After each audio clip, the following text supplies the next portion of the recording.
Howard City, Michigan is a village located in the panhandle of Montcalm County with a current population of about 1,800. Howard City began as a lumber town, and there were many sawmills in the area. The first structure built was the railroad depot in 1869. Most of the original structures were wooden buildings located on Ainsley Street, named for Benjamin Ainsley, an early pioneer of the area. Many of those original buildings were destroyed in an 1883 fire.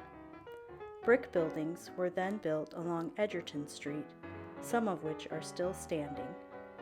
Today, the quaint downtown offers much entertainment with shops, restaurants, and a bowling alley.